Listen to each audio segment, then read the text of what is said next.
ดีค่ะทุก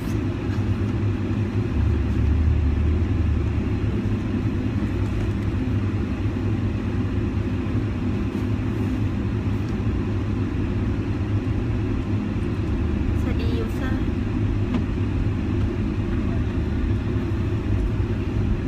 ใครได้แทนตัวเองวะ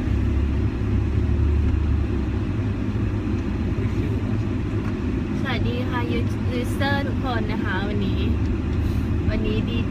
ดีเจเหรอดีเจแมทเดี๋ยวรอยูเซอร์เข้ามากันก่อนนะคะ แล้วเดี๋ยวดีเจแมทก็เดี๋ยวจะดำเนินรายการต่อ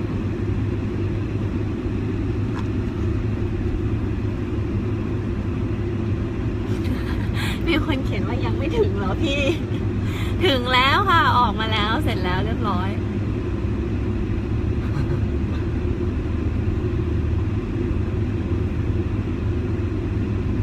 ป้าเพนสวัสดีสงกรานต์นะคะ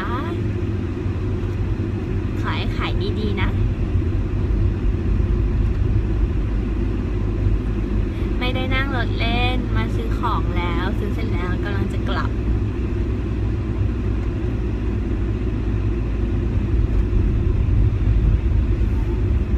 ถั่วต้มหมดแล้วได้น้ำฝรั่งมาแทน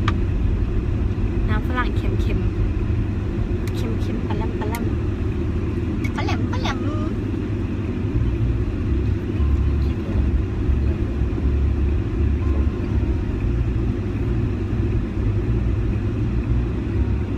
กลับแล้วค่ะ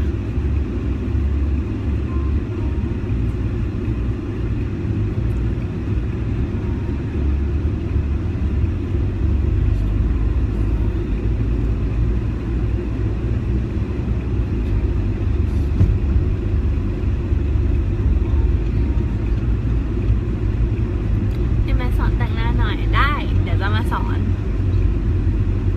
วันสองวันนี้แหละ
เหลือบเขียวเหลือบม่วงเหลือบเทาเหลือบฟ้าเหลือบชมพูเหลือบขาวแต่ว่าถ้าไฮไลท์แบบสวยๆจริงๆอ่ะของแม็กใช้ของแม็กไฮเพื่อนสาวนางผีสวัสดีจ้านางผี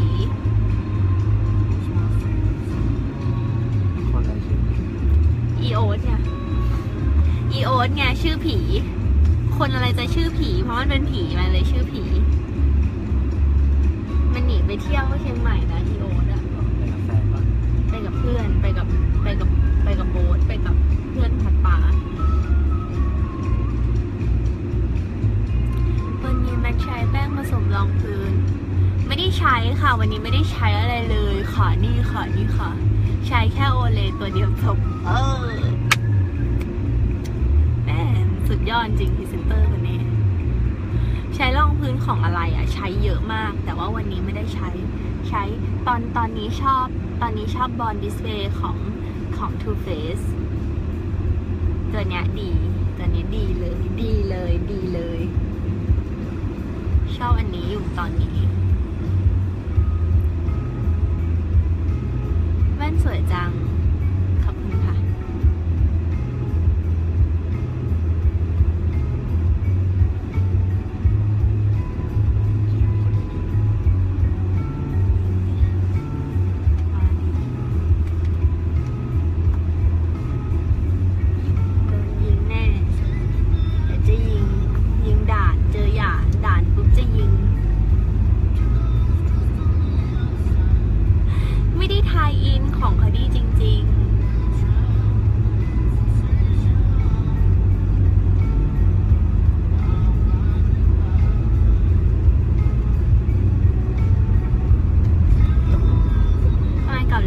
เยอะๆแล้วก็ซื้อของเสร็จแล้วก็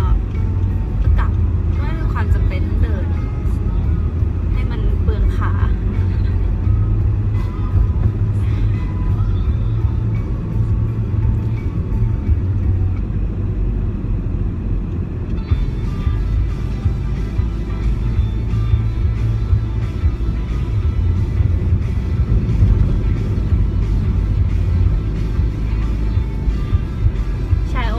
ไม่ดื่มนมแล้วตอนนี้ไปสระผมแทนสระผมด้วยเคลียร์ตอนนี้อากาศร้อนๆก็ต้องสระผมด้วยเคลียร์ไอซ์คูลเมทัลนะคะสระแล้วเย็นสบายไร้รังแคสะบัดผมชอบอ่ะชอบตัวเองนะ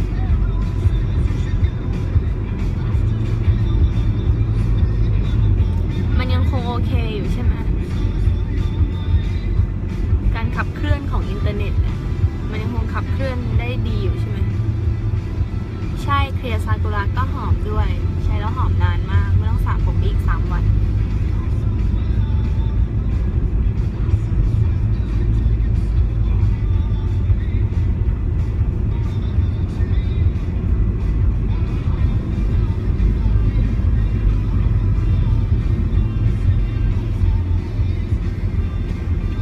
แรงดีสีไม่ตก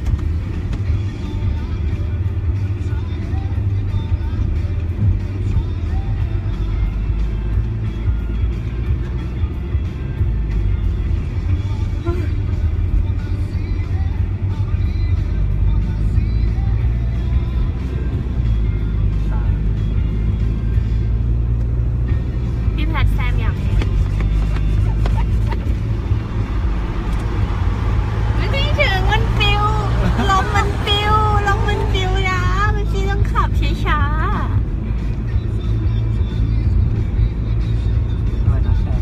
พี่แซมอยากเห็นพี่แพทอะพี่แซมจะเซฮายอะแซม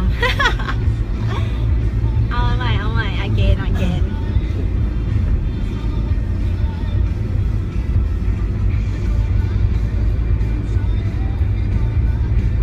แซมพี่แพทเซฮายแล้ว แซม Sam come splash water เร็ว I'll bring this next time I'll bring this to Christian San okay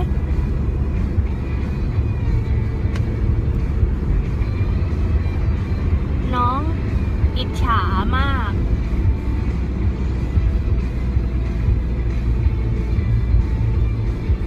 น้องบอกทำไมตอบไม่ได้ yeah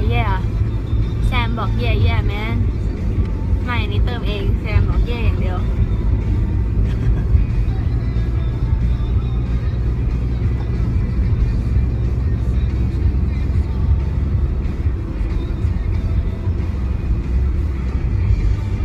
เฮ้ยไหนวะด่านพร้อมยิงนะเว้ยปั๊มรอเนี่ยยิงนะเว้ยจิ้วใครซ่ายิงมั่ม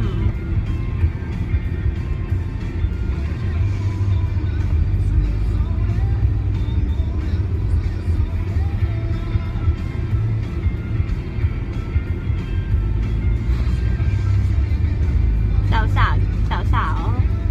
าวแฟนคลับพี่แพทมากันใหญ่เลยพอเห็นหน้าพี่แพทอะเนี่ย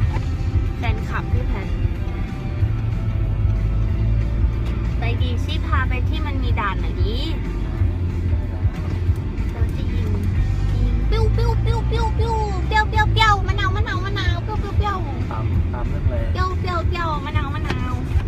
มะนาว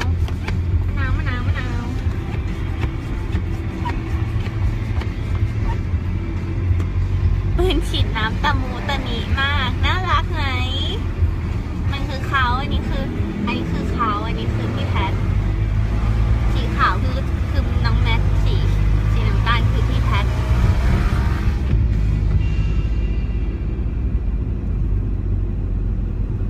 ดันต่อไปคือแพทจอดปล่อยแมทลงเลย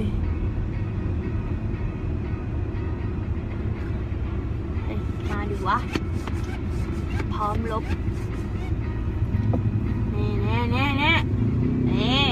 มาถอย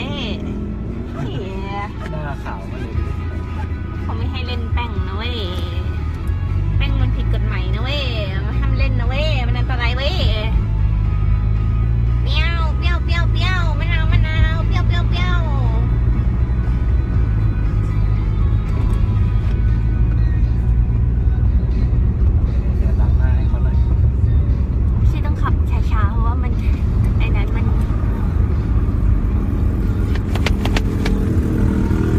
ล้างหน้าแล้ว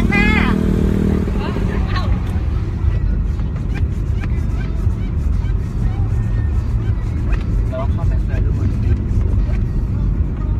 ไข่ผักชีเปรี้ยวเฮ้ยอย่าซ่านะเว้ยแถวเนี้ยใครซ่าพี่ยิงนะเว้ย น้ำหมดยัง ยังค่ะ ตัวจอยด้วยตัวจอย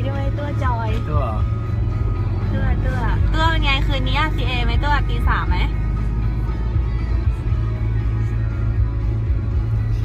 ใช้ลิปดิออมสีชมพูใช่ค่ะใช้สีชมพู ตัวอยู่กับเขาเนี่ย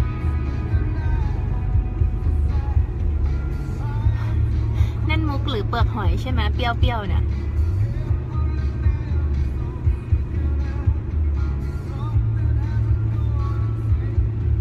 เฮ้ยอย่าหือกับพี่นะเว้ยพี่ยิงนะเว้ยพี่ยิงให้เปียกโชกไปทั้งตัวเลยอีจะซบ เขาเรียนผักกี่บาท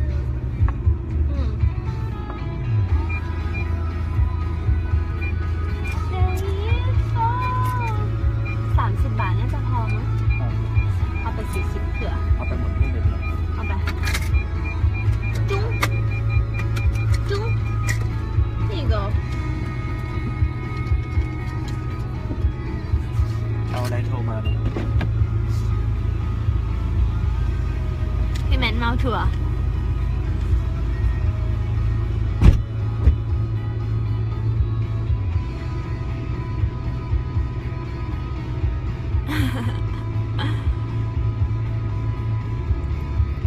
มีถ่ายเรื่องอะไรอีก เดี๋ยวจะมีกลางปีค่ะ จะมีถ่ายอีกเรื่องหนึ่ง ตอนนี้รอก่อน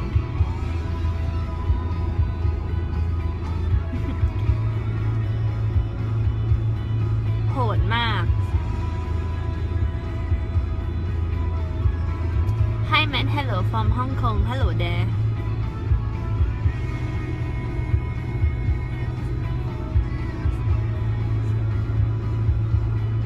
จริงเมาถั่วตดบ้างหรือยังเหรอ เฮ้ยไม่กล้าตอบเลยอ่ะ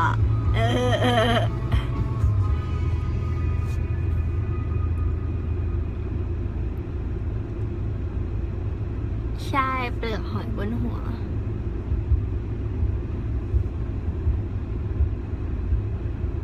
เล่นน้ำที่ไหนไม่ได้เล่นเลยค่ะ ถอดแว่น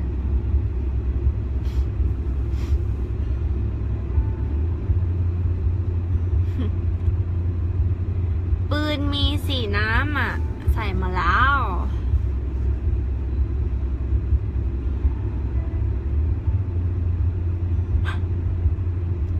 คนนี้นี่โหเป็นแบบบิวตี้กูรูนะเนี่ย ถามมาแต่ละอย่างแบบว่า อยากรู้ดาราเวลาเล่นละครกลางแดดใช้กันแดดอะไร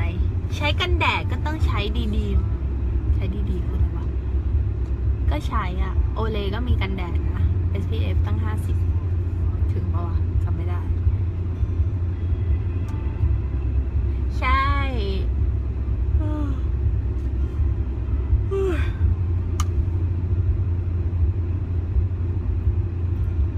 อะไรยังตอบไม่จบ ตอบว่ากันแดดมันก็ช่วย แต่ว่าที่ช่วยที่ดีที่จริงๆที่สุดนะมันว่ารองพื้นหนาๆช่วย จริงๆ รองพื้นที่มีกันแดดก็ยิ่งดีเข้าไปอีกแล้วก็ตบแป้งตรงเนี้ยมันจะโดนแดดเยอะตรงเนี้ยคือที่เป็นฝ้ากับที่เป็นกะคือโหนกแก้มบนตรงเนี้ยต้องทาเยอะๆหรือว่าแบบลงหนาๆ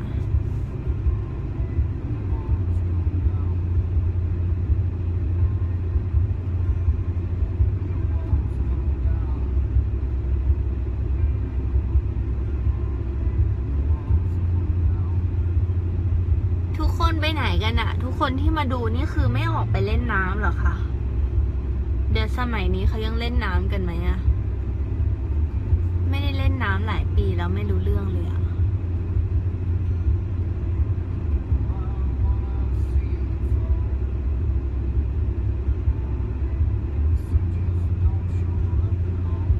มันหนักหน้าไหมมันไม่หนักหรอกส่วนคือคนเข้าใจว่าเวลาลงรองพื้นต้องลงให้หนาหมดทั้งหน้าใช่ป่ะแต่ความจริงไม่ต้องส่วนที่มันปกพร่องเราก็ตกลงตรงนั้นหนาแค่ตรงนั้นพอตรงอื่นเราก็ลงบางๆอากาศไม่น่าเล่นอย่างแรงนอนอยู่หอครับไม่ได้เล่นเห็นแดดแล้วถอดใจไม่ได้ไปค่ะหลานไม่ค่ะออกไปเดี๋ยวดำพรุ่งนี้ถึงจะออกไปไหว้เราเก้าเฮ้เราไปไหว้มาแล้วอยู่บ้านมากกว่า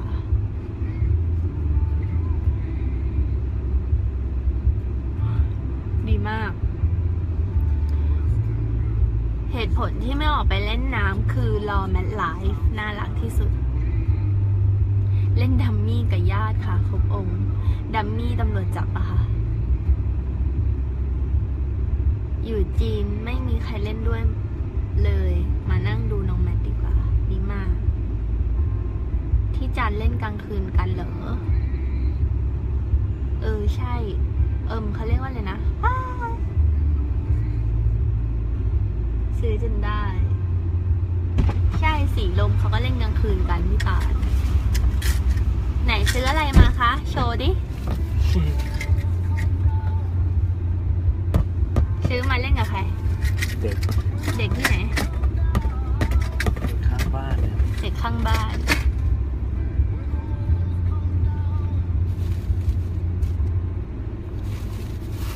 ไลฟ์บ่อยๆโอเคเดี๋ยวจะไลฟ์บ่อยๆจริงๆบางทีมันไม่มีอะไรทำแต่ว่าแบบบางทีเป็นคนไม่ติดโทรศัพท์ไงมันก็เลยแบบลืมไปอะว่าแบบตัวอยู่ป่ะครับตัวยังอยู่ไหมฮัลโหลตัวไม่เป็นไรไอซีแม่งออกไลฟ์ไม่ได้นะมันไม่สุภาพพี่ตาลที่นู่นกี่องศาแล้วอะ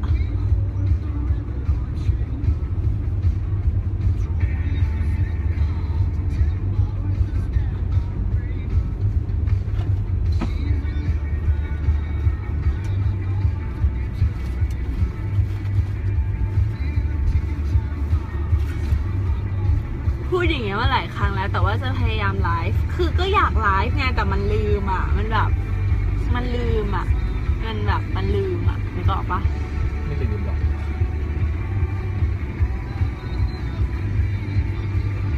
แม้กับนอร์เวย์ป้าวันชาติจะพยายามกลับให้ทันแต่ไม่รู้จะทันหรือเปล่าเพราะว่ามีงานอยู่นิดหน่อยต้องขอเขาให้เสร็จให้ถ่ายให้เสร็จเร็วๆแล้วก็จะได้ไปให้ทันวันชาติรถติดไหมข้างนอกวันนี้นี่อยู่ชานเมืองไงในเมืองอ่ะเมื่อวานก็แอบติดนิดนึงอ่ะแต่ไม่ได้ถึงกับติดแบบปกติอ่ะติดแบบรถเยอะเหมือนกัน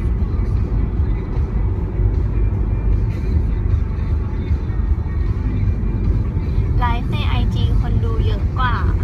ก็สลับกันไปแล้วกันเนาะสลับไลฟ์ใน IG แล้วก็ไลฟ์ใน Facebook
ที่นะคะอยากดูมากโอ้ยเต็มที่อยู่แล้วค่ะ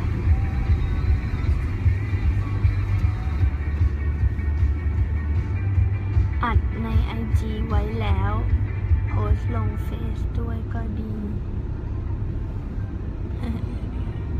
I like your gun แซมใช่แซมบอก I like your gun ลิลากุมะกันลิลากุมะ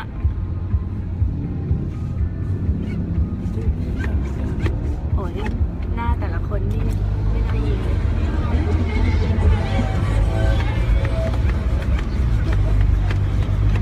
เรายิงน้ำใส่นี่เขาจะยิงลูกปืนกลับมาไหมเนี่ย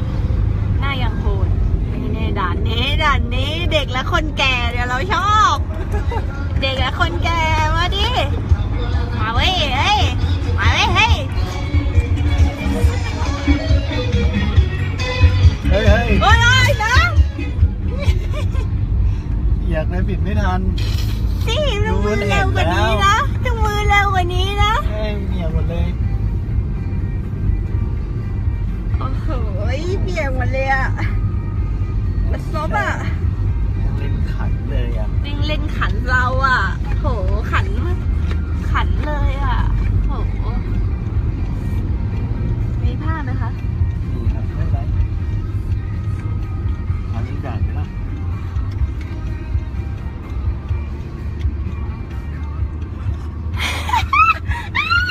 เสียเสื้อเลยวะ เชี่ยโดนเยอะเหรอ น้องวันนี้ผูกเข้าไปถึงนู่นเลย แม่งร้ายเว้ยเดี๋ยวแม่งต้องกลับมาแก้แค้นซะหน่อยละ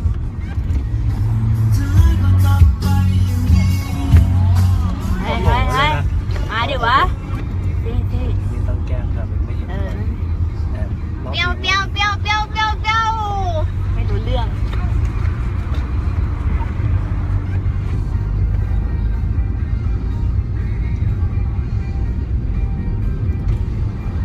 เปรี้ยวชี้มือต้องเร็วกว่านี้นะชี้มือช้าไป เห็นแล้วอ่ะ ชี้มือช้าไปค่ะ ตัวมัน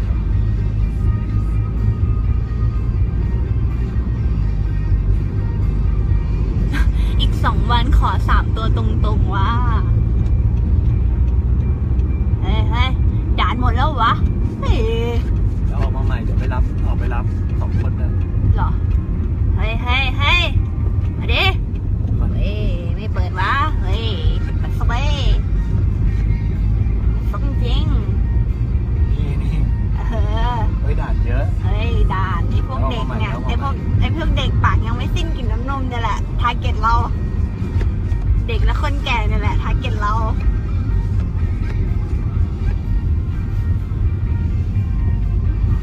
ฮัลโหลโอลามิงกาลาบาอันยังฮาเซโยคอนนิชิวาสบายดีหมดละบองชู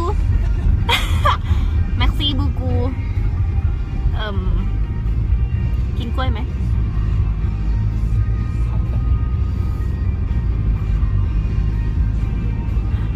ทาร์เก็ตคือเด็กและคนแก่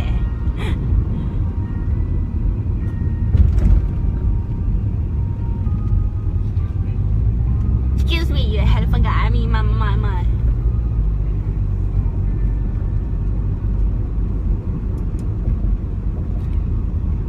ภาษาอีสาน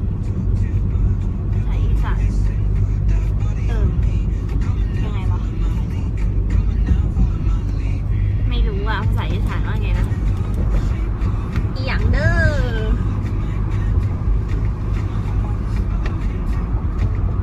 ไม่ลืมเดี๋ยวไปรับเด็กกี่โมงตั้งนานเดี๋ยววนไปซื้อนี่ก่อนวนไปซื้อเป่าลมสระน้ำเป่าลม เอารถตู้ แช่น้ำเลย เอารถตู้หรือรถกระบะถ้ารถกระบะมันต้องขับ อยากกระบะที่อยากลองขับ เอาดีเดี๋ยวสอนอูวาย โอ้แม่เช็ดหน่อยดีกว่า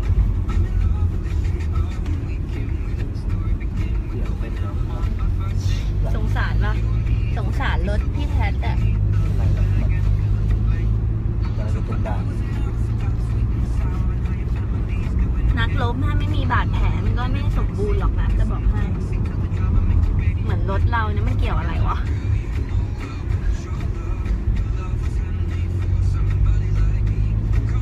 ฟอร์มาลีน too much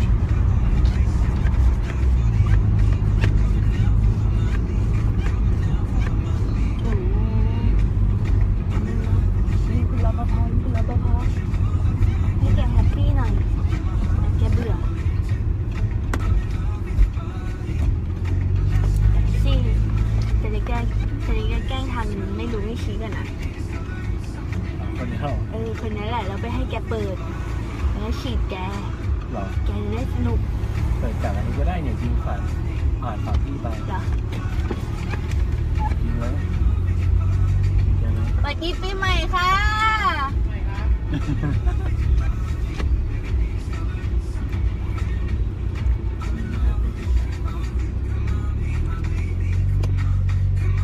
พาสเวิร์ดอะไรอ่ะ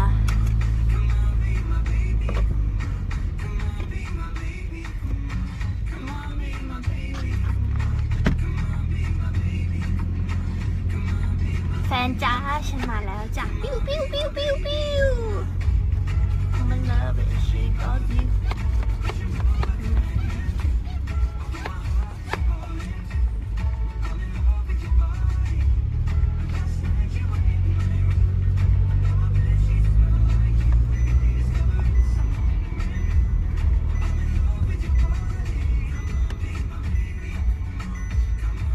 ไอจีโอ้ยวันนี้เพิ่งลงรูปไป วันนี้เพิ่งลงรูปไปเองตอนเที่ยงอ่ะเปรี้ยวเปรี้ยวเปรี้ยวเปรี้ยวมะนาวมะนาวมะนาวมะนาวมะนาวมะนาว เฮ้ย เปรี้ยวเปรี้ยวเปรี้ยวเปรี้ยวเปรี้ยว อันนี้กันด้านไหน ที่ชอบแกล้งนะ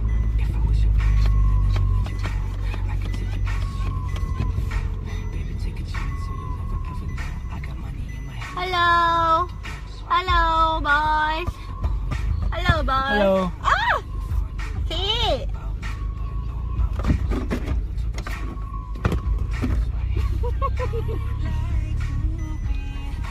สงกรานต์ เขาเขียนว่าไม่มีคนให้ฉีดน้ำใส่ฉีดใส่หมาแม่งเลย เขาเห็นด้วยเหรอ เขารู้ด้วยเหรอ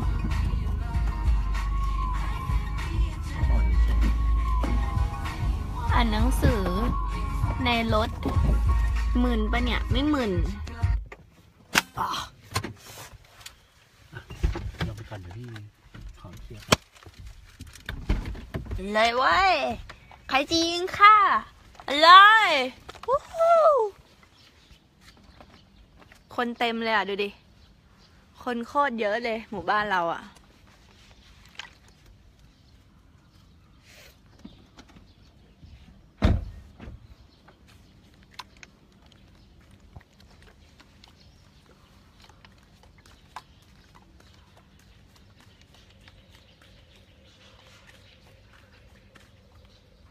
โอ้อยากดูละครจนตัวสั่นไปหมดละ ซอยร้าง โอ้โหยคนเต็มเลยเว้ย โอ้โหยวิ่งฉีดไม่ถูกเลยเว้ย คนเต็มเลยอ่ะ คนโคตรเยอะเลยแม่งฉีดใครดีปะเนี่ย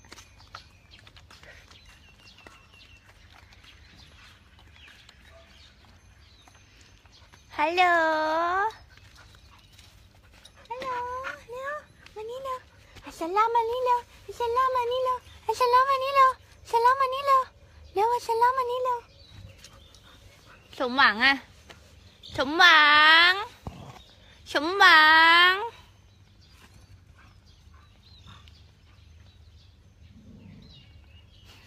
ขอตามบ้านชี้ใส่เสาไฟฟ้าให้ไฟดับเล่นตลกอะใครพิมพ์อะพี่แพทดูดิพี่แพทนี่กวนเหมือนกันนะเราอะอยู่ตรงนี้นะทุกคนอย่าไปไหนนะอาชนะมานี่จูจูจูจูจูจูจูจูจูจูจูจูสมหวังอยู่ไหน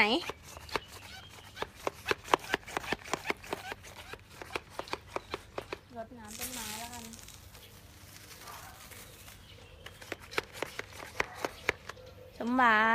ง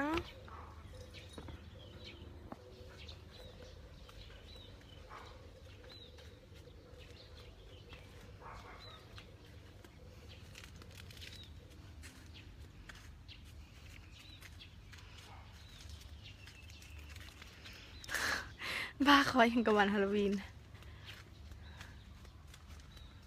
อ๋อ เรียกแพนด้าว่า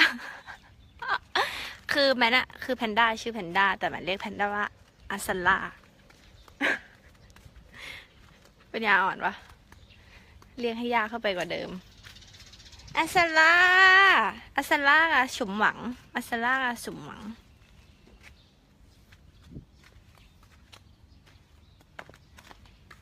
ที่ฉีดไอสมหวังอะมันหายไปเลยอะ มันกลัว มันกลัว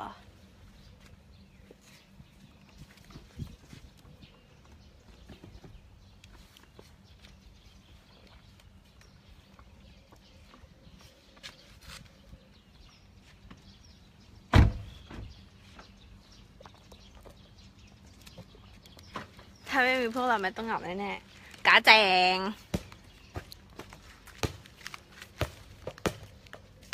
โชว์ดิ1 สเต็ป3 2 1เร็ว3 2 1โชว์สเต็ปดิ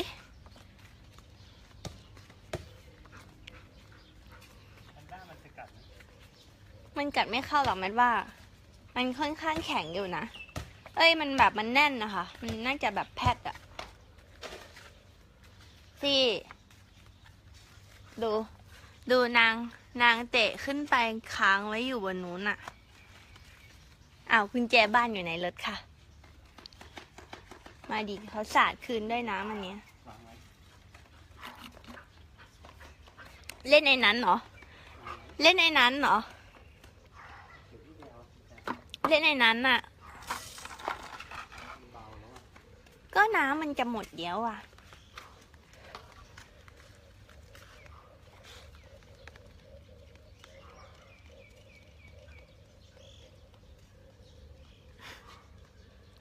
ทั้งหมู่บ้านเหลืออยู่2 คนจริงๆอ่ะคนหายไปไหนหมดโอ้โหไม่มีคนเสียงก้องฮัลโหลมีใครอยู่ไหมมาเล่นน้ำกันเราเหงาเหลือเกิน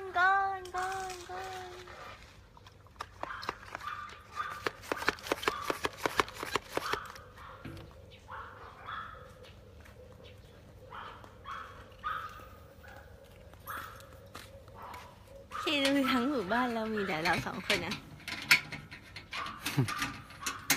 เฮ้ยอย่าดี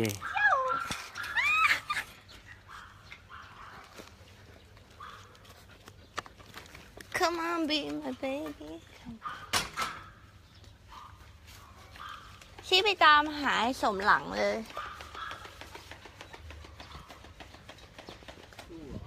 สู้เด้ใครจะยอมให้ทำฝ่ายเดียวอ่ะไอ้เซ่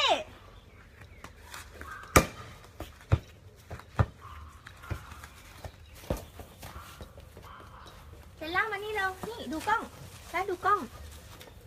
เอ้ยเซ่เดี๋ยวมันโดนโทรศัพท์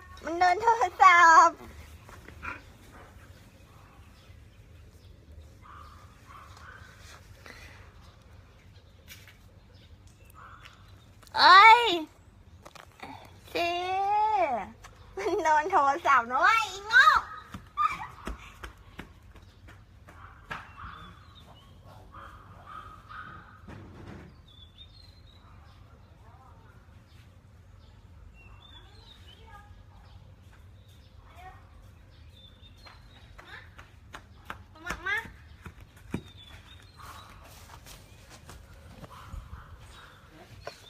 ขาฮะ เดี๋ยวพี่จะไปลอง มันเกิดอะไรขึ้นวะเนี่ย เปิดเน็ตสิ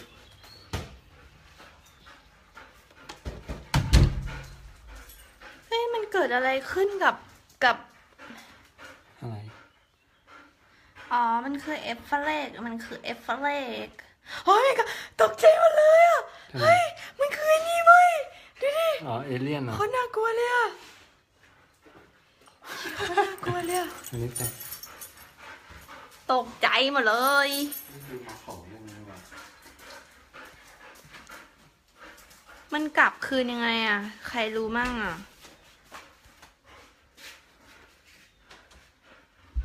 เอฟเฟลกเหรอฮะ เอฟเฟลกสมหลังมานี่ โชว์กล้อง เร็ว one two three สมหวังอ้าวสมหวังเป็นหมาต้องนะครับ ทุกคนไม่ต้องตกใจ เนี่ยคือสเต็ปของเขา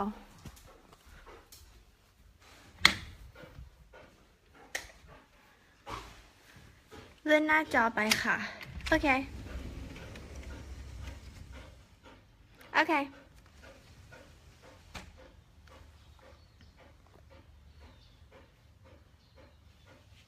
เลื่อนแล้วเลื่อนนานแล้ว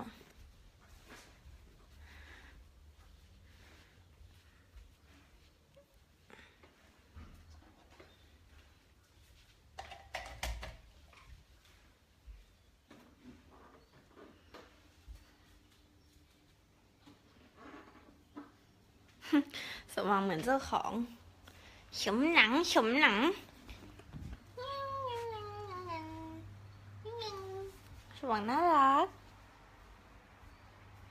เพนด้าก็น่ารัก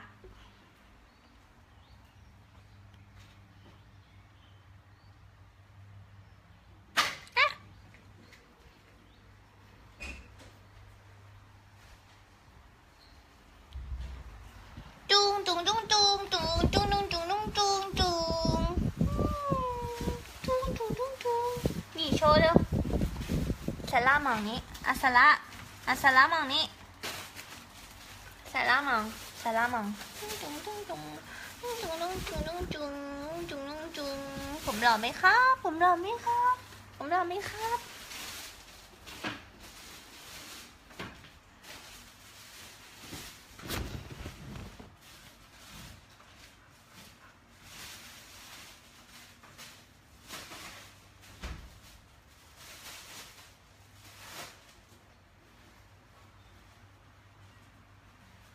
ฮัลโหล เป็นอัปเดตเลยไหม ก็ได้ เอารถไหน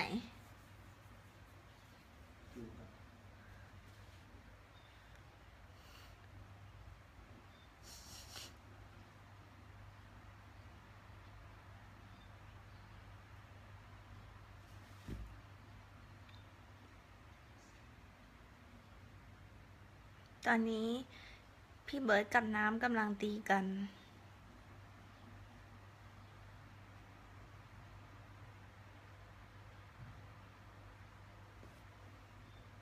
ไลฟ์ทำกับข้าวอีก โอ้ คนเราจะต้องไลฟ์หลายอย่างจัง ไป รับเด็ก รับลูกสมุนทำไมพี่ถามว่าพี่แมทโดนแฮ็กไอจีเหรอคะ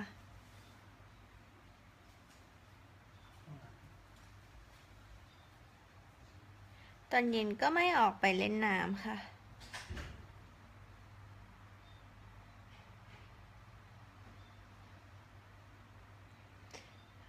พี่แมทคนละขอบฟ้าออนวันไหน คนละขอบฟ้าน่าจะออนเสร็จไปแล้วนะคะ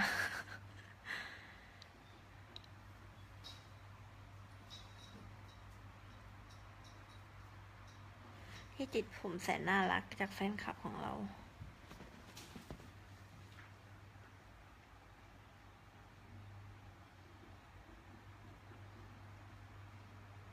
ทำไมถึงบอกว่าตาจะเหล่อะ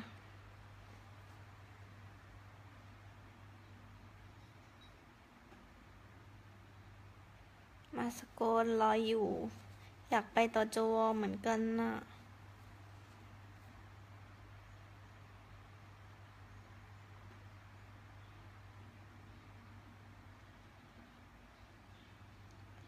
พี่จ๋าพี่จ๋าพี่จ๋า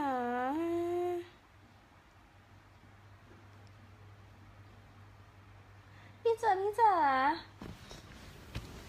จุ้งจุงจุ้งจุง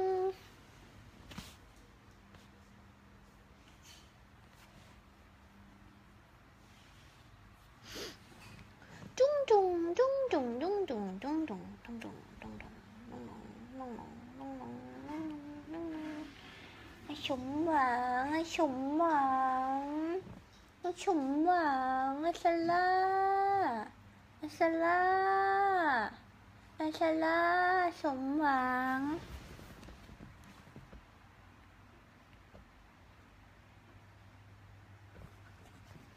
คอนเสิร์ตร้องกี่เพลงอ๋อ Oh my god Oh my god คอนเสิร์ตร้องประมาณ10 เพลง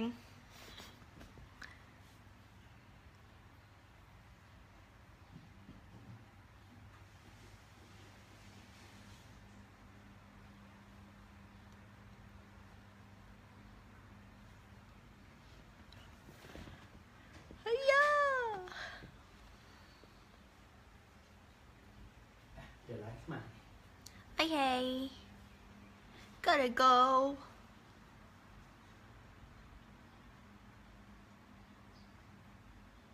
ไม่ได้ร้องกับเจมมาสิเดี๋ยวลงรูปคู่กับเจมมาดีกว่ามีรูปหนึ่งเดี๋ยวจะลงคิดถึงพี่เจมมาของเขา ดีเลย์เยอะเลย ใช่ เฮ้ย เจ๊ติ้ง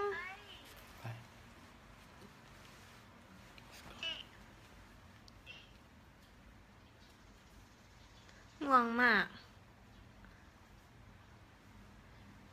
ใช่ ต้องร้องเพลงคู่กับพี่เกดไปดีกว่าไปรับลูกสมุน แล้วอาจจะไลฟ์ใหม่หรือว่าอาจจะไม่ไลฟ์ก็ได้ เดี๋ยวจะบอกอีกที เดี๋ยว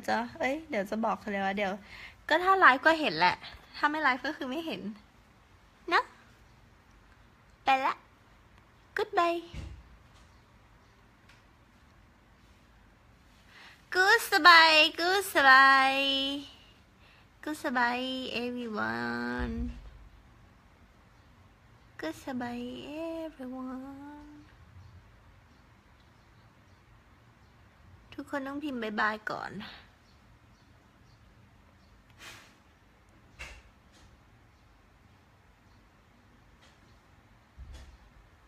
อยากขับนะ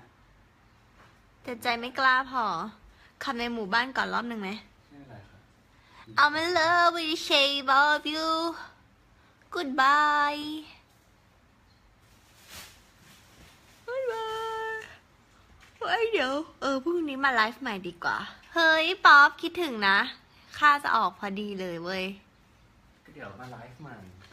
เดี๋ยวมาไลฟ์ใหม่พรุ่งนี้ วันนี้ขี้เกียจไลฟ์และเหนื่อย อันนี้แหละที่บอก ฮะ